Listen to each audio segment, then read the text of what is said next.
ষষ্ঠ শ্রেণীর প্রিয় শিক্ষার্থীরা, তোমাদের গণিত বইয়ের পাটিগণিত অংশের দ্বিতীয় তৃতীয় অধ্যায়ের আমরা আজকে বিশেষ গুরুত্বপূর্ণ দিকগুলো নিয়ে আলোচনা করব। তাহলে চলো শুরু করি। প্রথম এক নম্বর হলো সহমৌলিক কি। সহমৌলিক কি আমরা আগে সহমৌলিকের সংজ্ঞাটা লিখে নিই। দুই বা ততোধিক সংখ্যার সাধারণ গুণনীয়ক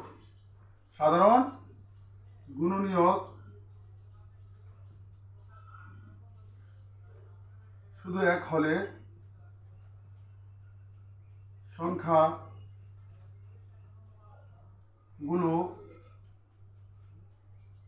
পরস্পর সহমৌলিক।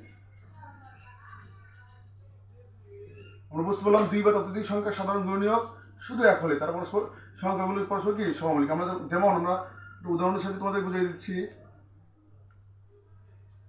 আমরা একটা উদাহরণ সলিউশন করি। যেমন 17 বা 25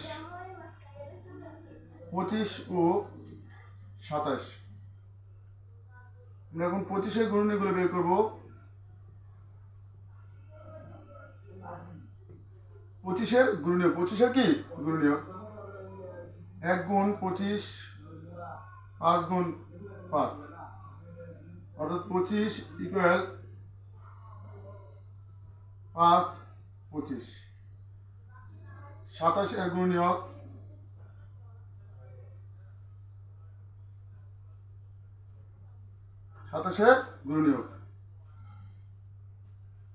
1 গুণ 27, 3 গুণ 9 আর নেই। 1 3 9 27, 1 3 9 27, 27-এর গুণনীয়ক। এখন আমরা দেখছি এখানে এই দুটো 25 এবং 27-এর গুণনীয়কের ভিতরে শুধুমাত্র একই দণ্ডামিদের অবস্থান আছে। একের অবস্থান কি আছে? দণ্ডামিদে আছে, আর বাকি গুণনীয়কগুলো দণ্ডামিদে নেই। সুতরাং এখানে সাধারণ গুণনীয়ক হলো কি? শুধু এক।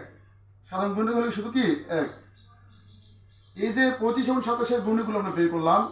এখন আমরা 25 এবং 27-এর গুণনীয়কের মধ্যে আমরা দেখলাম যে শুধুমাত্র এক ছাড়া অন্য গুণনীয়কগুলো একটা মধ্যে আরেকটা নেই।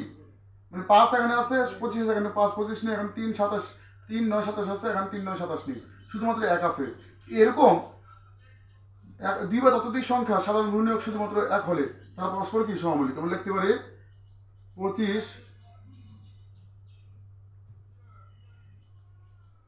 ও 27 পরস্পর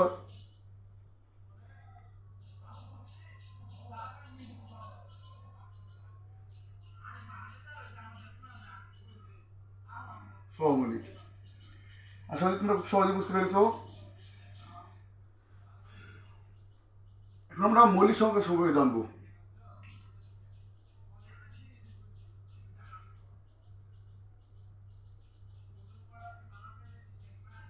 মৌলিক সংখ্যা যে সংখ্যার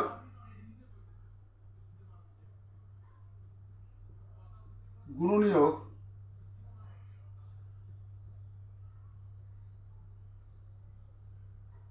কেবল দুইটি তাকে মৌলিক সংখ্যা বলে। যে সংখ্যার গুণনীয়ক কেবল দুইটি তাকে কি বলে? মৌলিক সংখ্যা বলে। যেমন 1 থেকে 100 পর্যন্ত মৌলিক সংখ্যা জানা থাকলে আমরা পরীক্ষার সময় যাই আসুক আমরা পারবো। পরীক্ষার সময় সাধারণত 1 থেকে 100 পর্যন্তই আসে। আমরা 1 থেকে 100 পর্যন্ত যদি মৌলিক সংখ্যা জানা থাকে তাহলে আমরা কি খুব সহজে উত্তর দিতে পারবো ইনশাআল্লাহ, আশাবাদী। মৌলিক সংখ্যা যেমন 2 3 5 7 11 17 11 13 17 19 23 29, তারপর 31, 37, 41, 43, 47, 53, 59, 61, 67, 71, 73, 71, 73, 79,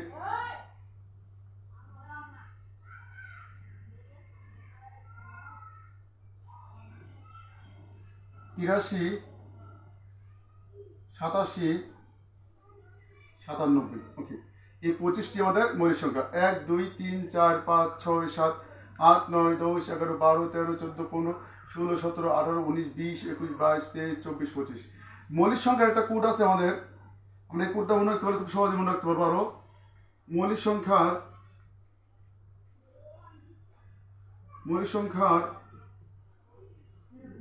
কোড 44, 223, 223, 21। অর্থাৎ 1 থেকে 10 পর্যন্ত 4টি, 10 থেকে 11 পর্যন্ত 4টি, আবার 10 থেকে আবার 20 পর্যন্ত 4টি, 21 থেকে 30 পর্যন্ত 4টি, 2টি, কয়টি? 2টি, এরকমভাবে।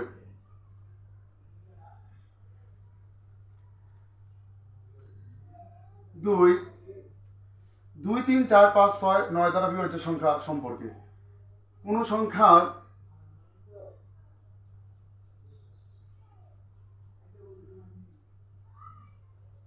একক স্থানীয় অঙ্ক 0, 2, 4, 6, 8 হলে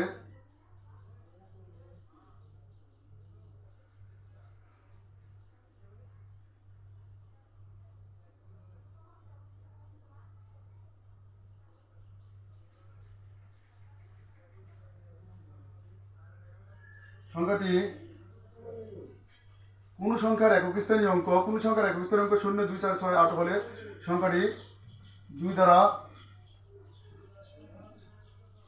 বিভাজ্য হবে। আবার কোন সংখ্যার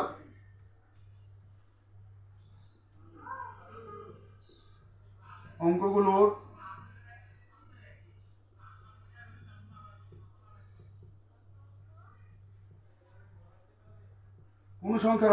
যোগফল 3, 6, 9 দ্বারা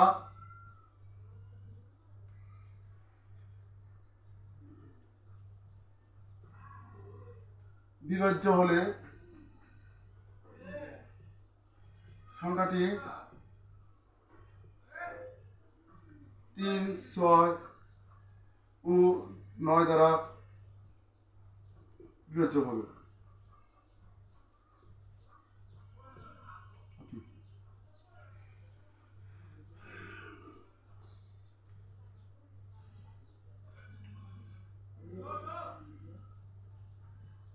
কোন সংখ্যার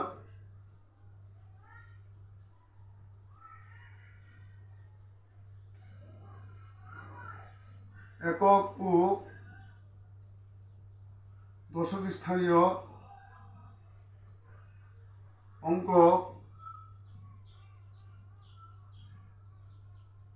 অঙ্কের যোগফল,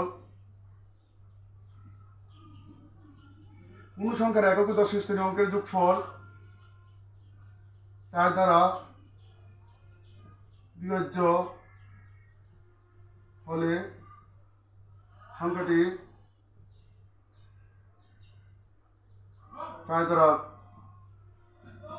বিভাজ্য হবে।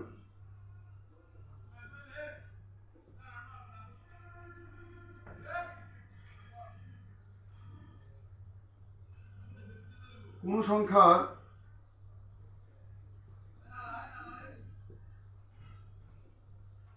একক স্থানীয় অঙ্ক, 0 অথবা 5 হলে সংখ্যাটি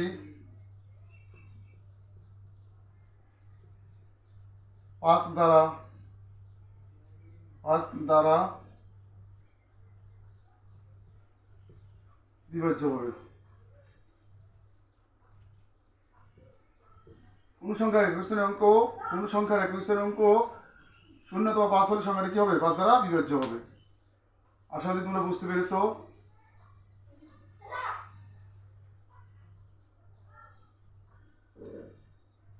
গসাগু লসাগু সম্পর্কে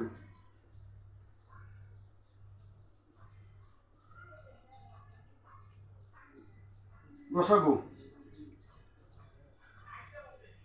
এর পুনর্গ হলো গরিষ্ঠ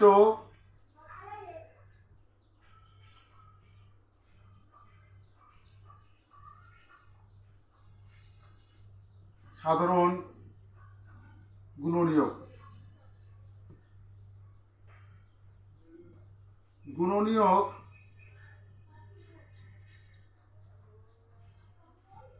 হলো কোনো সংখ্যার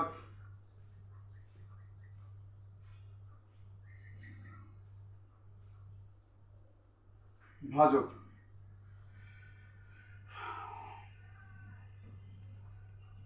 গসাগু দুই পদ্ধতিতে সমাধান করা যায়।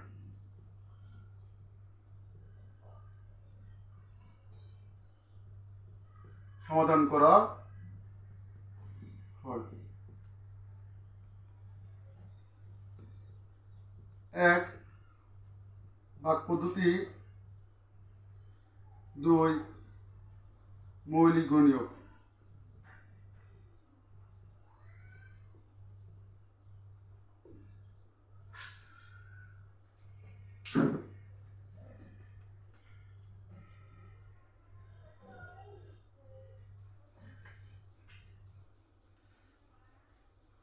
লসাগু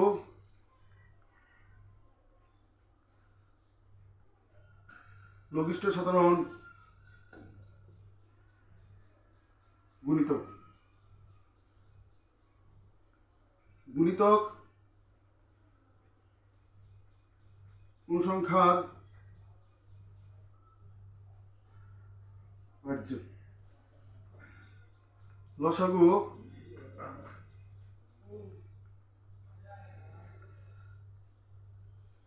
দুই পদ্ধতিতে সমাধান করা যায়। এক,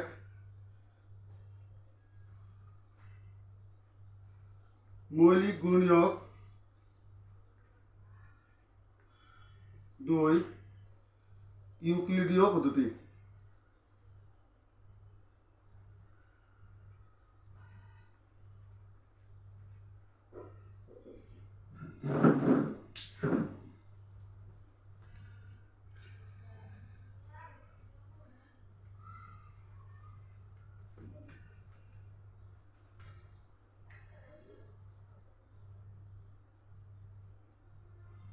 প্রশ্নে সর্বোচ্চ সবচেয়ে বড় বৃহত্তম বেশি বা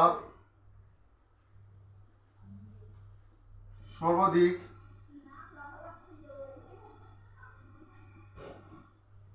বুঝালে লসাগু করতে হবে।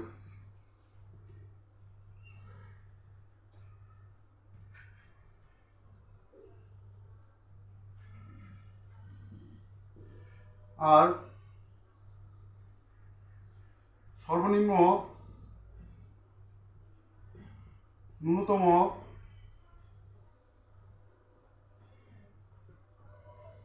ক্ষুদ্রতম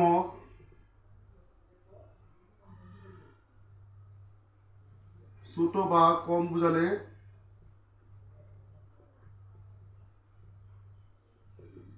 লসাগু করতে হবে।